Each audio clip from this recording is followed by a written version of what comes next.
Чувани избирачи, еве како што можете да видите и денеска, ние нашата кампања ја концепиравме на начин што остваруваме непосредни средби со граѓаните, очи во очи, да ги објасниме нашите стратешки определби и нашите економски мерки. Бидејќи знаете, партијата Погреб за Македонија, составена од ДПМН и СДСМ, на овие избори воведе една невидена цензура со усвојувањето на една уредба со законска сила со која што предвиди на час емитувана програма телевизиите да ги емитуваат нив по 6 минути, а нас само по 10 на секунди. Од тука ние сме приморани на терен, значи очи во очи со народот да ги кажеме нашите определби. Сакам да изразам едно задоволство што народот ги прифаќа нашите определби. Ние со нашата платформа во која предвидовме 10 стратешки определби, фактички со овие определби си ја враќаме државата назад. Со овие определби предвидуваме дека ќе се поништат антимакедонските договори, ќе се спроведе попис и ќе се анулира лажниот попис од 2002 година со која албанците лажно беа прикажани дека се 25,17%. Ова што го слушате од Заев, од Пендаровски, дека договорот со Грција е завршена работа. Тоа заборавете го. Тоа е една голема лага, бидејќи договорот е ништовен, само е потребно сега да дојде една храбра народна власт со желба, со волја и со храброст да го поништи тој договор. Исто така предвидуваме во нашиот економски пакет 1066 мерки економски со кои што ќе ги решиме реалните проблеми на народот. Меѓутоа сега најбитно е да се вратиме државата назад. После е многу лесно да ги решиме реалните проблеми, бидејќи економската наука се погрижила и какви даноци да има, какви економски мерки да се водат, потребни се само едни честни политичари. И не случајно ние инсистираме народот од секој да бара да ја покаже неговата биографија, бидејќи на народот, бидејќи сега се потребни честни политичари кои што немаат ниту една криминална афера, ниту една криминална дамка во својата професионална кариера.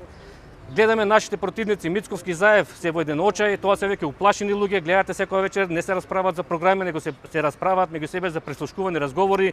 Тоа е веќе под секој понижување, под секое човечко однесување, да не кажам некој потежок збор, тие фактички значи се занимаваат со приватни разговори, меѓу себе се слушаат, уживаат, а тоа е сериозно веќе навлегува во една психолошка состојба во која што луѓето едноставно се уплашени, бидејќи знаат дека новата народна власт ќе расчисти со овие национални предавници, ќе расчисти со криминалната ревизија и приватизација и постприватизација на ВМРО ДПМН, бидејќи во изминатите 30 години се украдени околу 15 милиарди евра.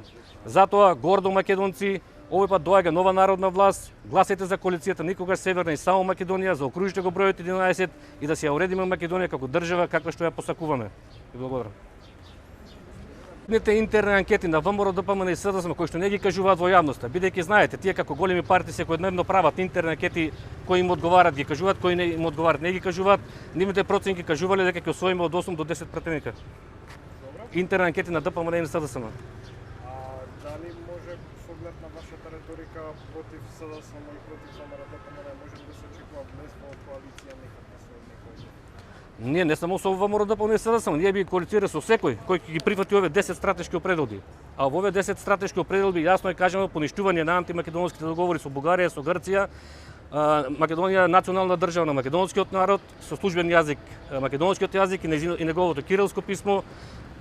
Спомнав поништување на пописот од 2002 година и спроведување на реален попис. Ние мора да се преброиме, мора да ја кажеме реалната бројка, бидејќи 2002 година пописот беше фалсификуван. Ние како единствена Македонија уште во 2009 година имаме поднесена кривична пријава со квалитетни докази до јавното обвинителство дека тој попис е фалсификуван. Во 2015 или 16 не може точно се сетам, предметот го префрлисме во специјалното јавно обвинителство. Меѓутоа и Катица Јанева молчеше, го вставил во фјока, така што мора овие стратешки определби ние да ги спроведеме и мора најпосле да се направи ревизија и одземање на украденото во криминалната приватизација, бидејќи вие повозрастните се сеќаваат 90 година се спроведе една криминална приватизација во која десетина транзитски бандити си го поделија целото општествено богатство кое 50 години наназад го создаваа сите работни луѓе во социјализмот.